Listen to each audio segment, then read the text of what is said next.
Hey everyone, Steven here, and today I'm looking at the G2511XC monitor from KOORUI. I'm on a bit of a time crunch with getting this video out, so I'm going to cover as much as I can, like my test results and things like that, but certain things like showcasing all of the things that you find in the panel menu will be a little bit on the lighter side. With that being said, let's get into the specs. The G2511XC is a 24.5-inch 1080p VA panel monitor with a 1500R curve and a 240Hz refresh rate with a 1 millisecond motion picture response time. Some of the advertisements show the 1 millisecond gray to gray response time. That is not the case here. I can tell just by looking at the UFO test that this isn't 1 millisecond gray to gray, and that is pretty rare to see on a VA panel. So here it is going to be 1 millisecond motion picture response time. This has a typical brightness of 250 nits, a static contrast ratio of 3000 to 1, and a dynamic contrast ratio of 20 million to 1.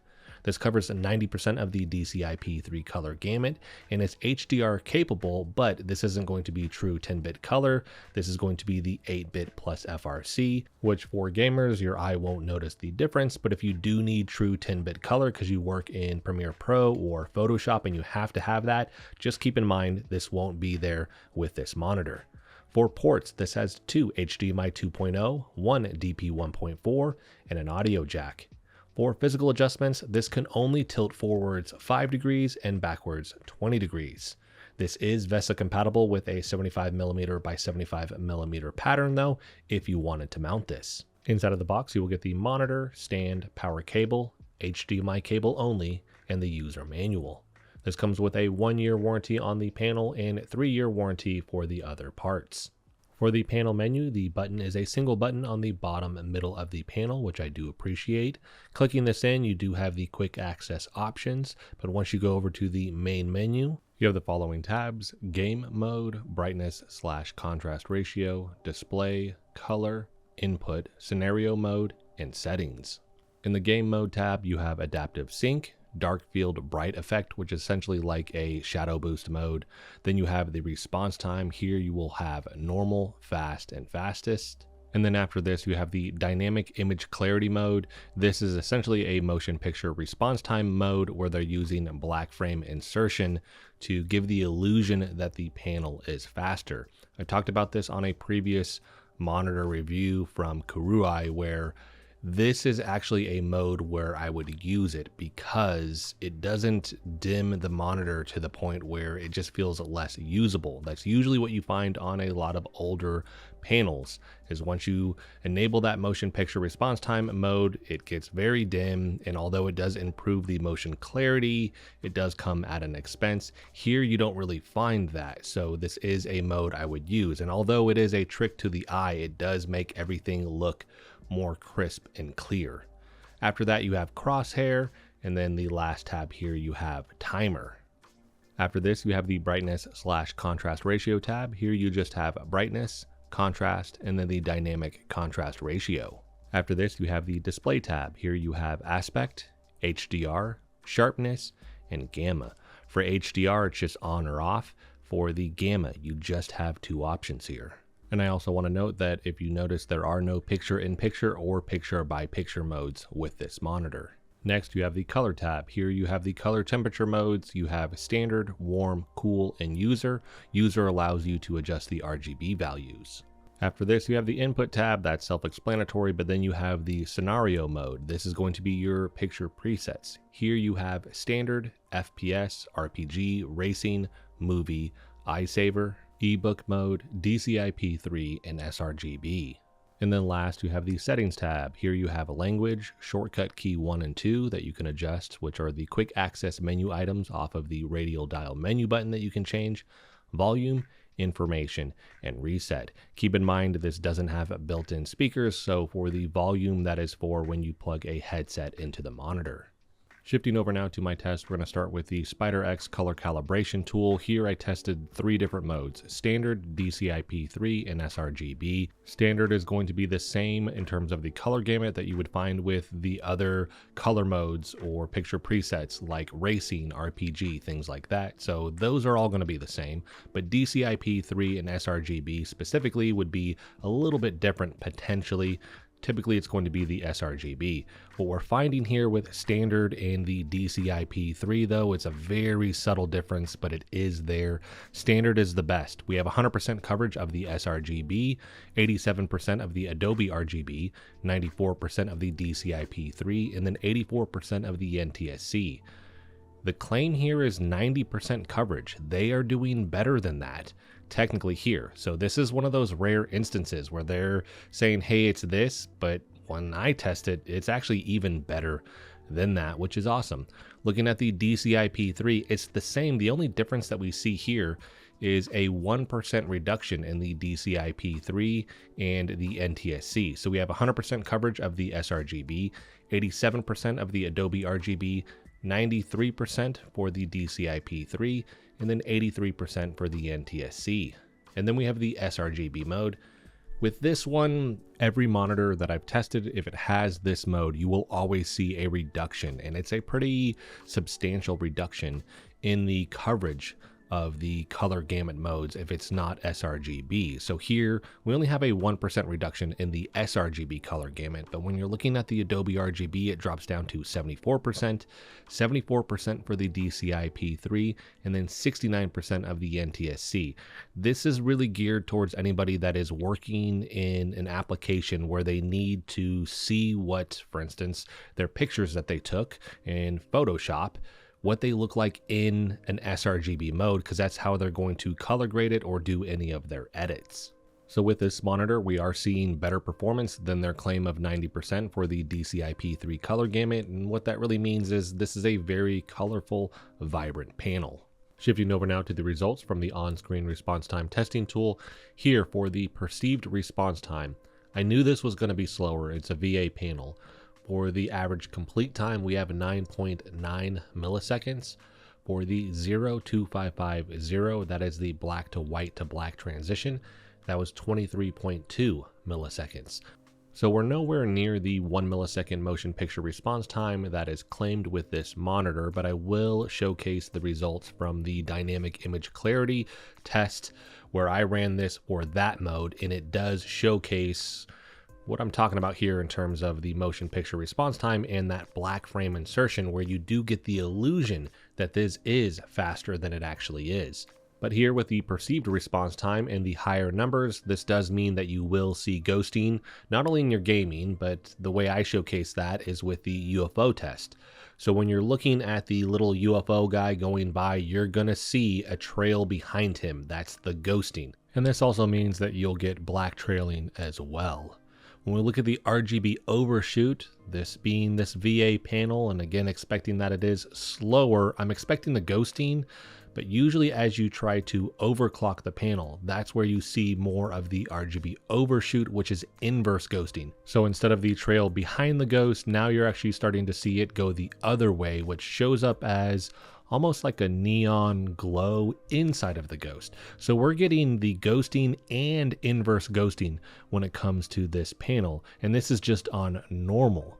When we look at the visual response rating, this is taking both the perceived response time and the RGB overshoot and then grading it and essentially giving it an overall rating. So here, the average rating is 85.25. So we have a solid B when it comes to this monitor. The best was 95.8, but the worst was 74.8. After this, you have fast for the response time. So this is sort of like the middle. So you have 3 options outside of the DIC mode. But with this, we are speeding up the panel. And I know we are because the average complete time went down. It went from 9.9 to 8.85. The 02550 went down as well. But the best and the worst changed. The best is great, but the worst got worse. So here what we're seeing is as you're speeding this up, you are getting faster, but that comes at an expense. And the biggest way that we know that is with the RGB overshoot, because now you're seeing a lot more red in the middle there, which means we are going to see a lot more inverse ghosting. Now, running the UFO test is one thing, playing games is another thing in terms of how much of this is actually showing up in games.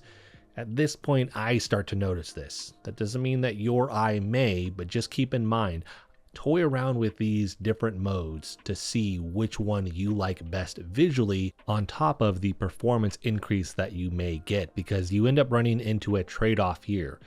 Yes, the panel gets faster, but then you may potentially see more of that inverse ghosting visually within your game, so it may not be worth it because it may be distracting.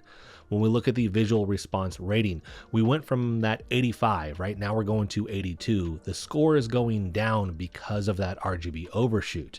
The best is 95.8, but the worst, which is essentially the same as the last one, but the worst is 61.8, so it went down. So in this regard, we're starting to see that the scale is moving towards a more negative impact on the performance and visual side as you're trying to speed up the panel. And then we have fastest. We see a continuation of the overclocking here. For the average complete time, you went from the 8.85 to 7.29. It is getting faster. You're seeing the best go up a little bit, but it's still really good. This one is interesting because you're seeing the worst actually come down. The 0.2550, we're still 21-ish milliseconds for that. Where you're seeing the performance really drop is with the RGB overshoot. So now I'm just essentially seeing more of that inverse ghosting. And then when we look at the visual response rating, because you're seeing certain areas increase in terms of performance, but other areas like the RGB overshoot get worse, this kind of averaged out weird, but the average rating is 82.29, so we're pretty close to what we were with fast. The worst came up though, so the best is the 95.8, still the case with the previous results. The worst though came up to 75.8. Essentially here, just think, yes, this got a little faster, which is great, but you're just going to see more of that inverse ghosting. And then last here we have the dynamic image clarity mode. This is where we can see confirmation that this is an MPRT mode. So they're using the black frame insertion. It creates the illusion for your eye. And one of the ways that I know that is when we look at the perceived response time. When you see those zeros on there, it's essentially just seeing that black frame, as it should be measuring the speed at which it is transitioning between the different grays. Essentially it's going from black and then it's doing grayscale all the way to white. It's just seeing another black frame, so it's just marking it as a 0. So this is also where you see the average complete time is negative 2.02 milliseconds. This isn't going to be negative here. It's seeing that value because it's not picking up on these transitionary screens here where it should be picking up on those grays. So yes, the panel does seem faster as you're actually visually looking at a UFO test, but you're also seeing a lot of RGB overshoot with this still. So you're still going to see the inverse ghosting, but that black frame insertion makes it look much clearer. So instead of a lot of blur behind that UFO when you're seeing the ghosting, it will actually look more clear with that, and that is with that black frame insertion, but it throws off the whole test here. So I'm not even going to worry about the visual response rating. But again, this is a mode I would use. It does clear everything up, and it doesn't do it at the expense of overall dimming the monitor to the point to me where it feels unusable. So this is an option I would actually use here. Just keep in mind it's a visual trick. So I would suggest either normal or this DIC mode. With that, you do have to turn off the adaptive sync to get the option to enable it. Shifting over to consoles and what you can do with those, starting with the PlayStation 5, we are more limited in general here. So you have 1080p, 60 or 120 hertz. You do not have variable refresh rate or the auto low latency mode on the PlayStation 5. You also can't adjust the response time for the panel or enable the DIC mode here. So you're more limited on the PlayStation 5 compared to the Xbox Series X. which that is more rare, but it does happen. For the Xbox Series X, you have 1080p and 720p, you have the 60 and 120 hertz. Of course, for 4K, this doesn't upscale, so you're not going to get 1440p or 4K, but you do have the variable refresh rate. You don't have the auto low latency mode, but you do have VRR. Both of these, you do have HDR as well, but on the Xbox Series X, with the ability to adjust the overdrive or use that DIC mode, you can clean the picture up a little bit. It's not a ton, and with these consoles, you will notice more of the ghosting and the black trailing, which I do want to actually highlight that for a second. And this is going to be Horizon Forbidden West. You can see with the clouds, more specifically in this, as I'm panning over, you see that black trail. And that's not just going to be with the clouds here, that's going to be with everything that you're seeing on screen. If you look at the other stuff, it's almost like you have a drop shadow that pops up as you're going through, just panning the camera in game. You look at other items in other games, it may not be black. When we're looking at the plants in Rainbow Six Siege, those actually have a green highlight, like a neon green that trails with them. But on the Xbox Series X, because you can adjust the overdrive, you can improve that a little bit, but it's still definitely going to be there. So now that I've covered these specs, the in-panel menu, my test results, and what you can do with consoles, let's get into what I like about this monitor. And I always like to preface this portion with the fact that I'm judging this monitor based off its price point. I can't hold this monitor to the same standard I would a monitor that is 2, 3, 4, 5, 6 times the price, or is a different panel type. So looking at this is a VA panel. I know what to expect in terms of performance. So trying to compare it or contrast it with an IPS or an OLED is fine, but in terms of judging this to the same standard or holding it to the same standard as those other monitor types with different price points doesn't quite make sense. When you're looking at a VA panel monitor, I know this is going to be slower. I'm going to expect that. Even with that 240 hertz, it does clean that up a little bit, but it's still a VA panel, so the response time is slower when compared to an IPS panel, and especially when compared to an OLED. As long as you're okay with the fact that this is going to have ghosting with it, and you know that going in, I think this is a solid monitor, because in terms of the price point, right now this is $120. That's pretty crazy to get 240 hertz for $120. You may look at some of their other offerings, and if you want to increase that $60, $80, $100, you could go with an IPS panel, which would have the faster response time, and you could get better performance out of it, but it just depends on what your budget is. The fact that you can get, again, the 240 hertz for $120 right now is pretty awesome. So to me, this is a very entry-level and budget-friendly monitor in regards to its price point, the panel type, and its performance. Here we have a smaller size. I'm used to 27 and 32 inch monitors if it's a regular 16:9, and that can go up if we're going to go to ultra wides and super ultra wides in terms of the overall size. This being smaller, the 1080p resolution isn't as big of a deal. You still notice that this isn't going to be as sharp as a 1440p or 4K monitor at a 27-inch size, or even a 32-inch if it was 4K. The pixel density just isn't going to be as high as that. So it is more on the pixelated side, but it's not bad because the smaller size here at this resolution. You have that nice 1500R curve. That is a nice curve. I don't want something at this size to go probably higher than that. Like if you had an 800R curve at this size, like it would almost be unusable. So I think the 1500R is a nice sweet spot. For the 90% coverage of the DCI-P3, I showed that they actually have better coverage here. So this is a very vibrant panel. They did nail that. And then in terms of the response time, when we're looking at how fast this is, it's a VA. It is slower, unfortunately, and that does mean that we will have that ghosting. And if you try to overclock the panel, you do get some inverse ghosting. But I think with their dynamic image clarity mode, again, this is a motion picture response time mode, and the panel does get a little dim when you enable this, but it's not like monitors in the past where it would get so dim it felt unusable. this actually is very usable, and it does increase the overall image clarity. So you see a reduction in the overall ghosting, and you see the image become a little bit more clear.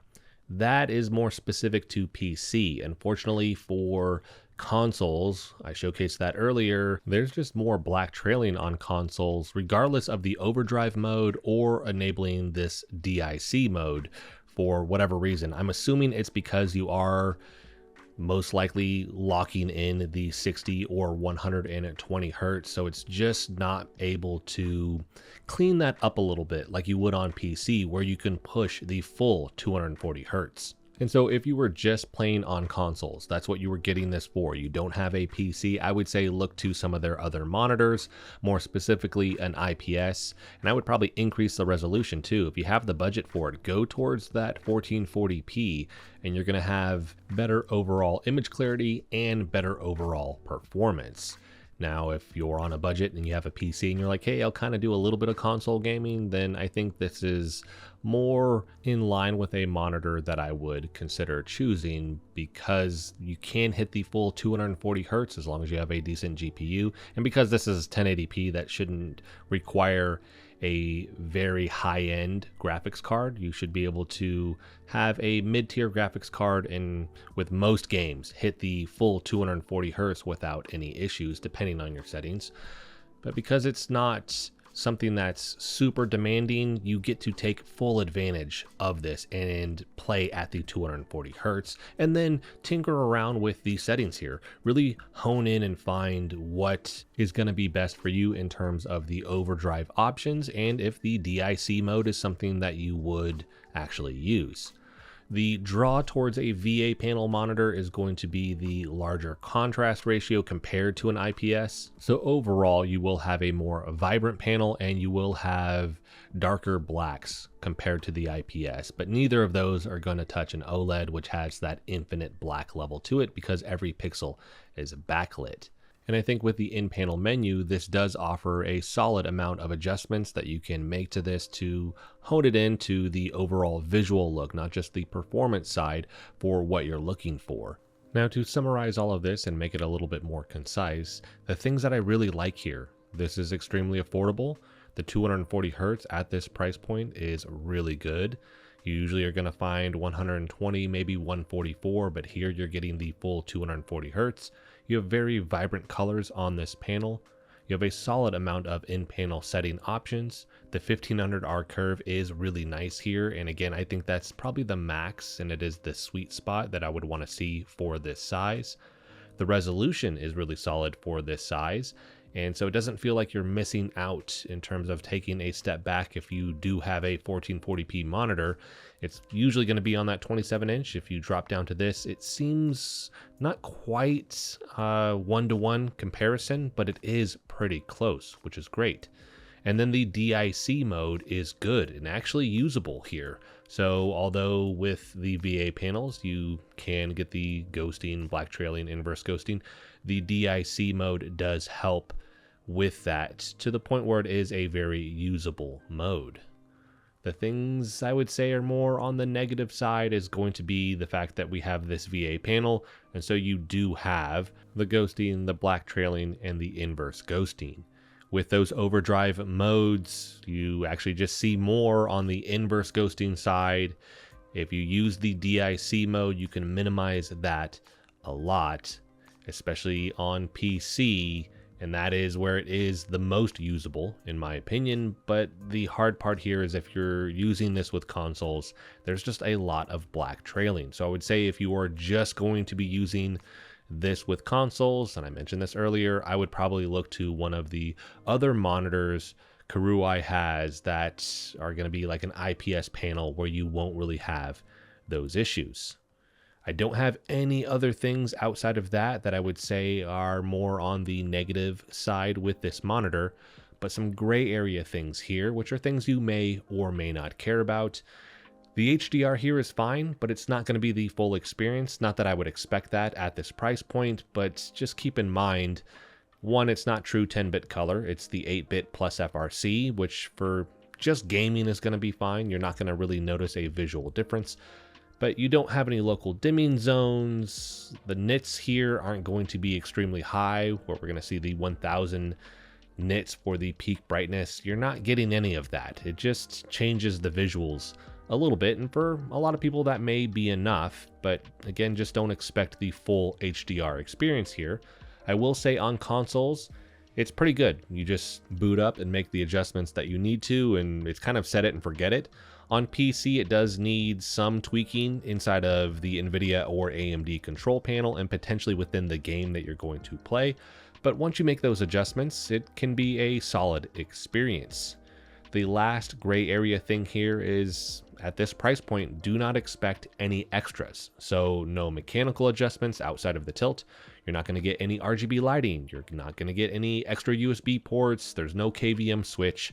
All of those things cost if they're going to add it to the monitor, so you would see that price point go up. So as long as you're okay with not having any of those things and it's not something that you absolutely need in a monitor, I think you're going to be fine here. And so that's going to wrap it up for this one. I do want to hear from everybody in the comment section. What do you think about this monitor? What do you think about VA panels in 2025? Are we moving past them and really just starting to focus on IPS and OLEDs? Are they going to become a thing of the past? Or in certain instances like this monitor, are they a great option still for anybody that's just trying to get into PC gaming and they are on a tighter budget? I will have a link for this in the description if you want to pick it up. If there are any questions that I didn't answer in this video, let me know in the comment section. I will make sure to answer that for you there. Thank you so much for watching. If you liked the video, hit the like button for me as it helps the channel out. If you want to continue to follow along with all my content, hit the subscribe button for me, and I'll see you in the next video.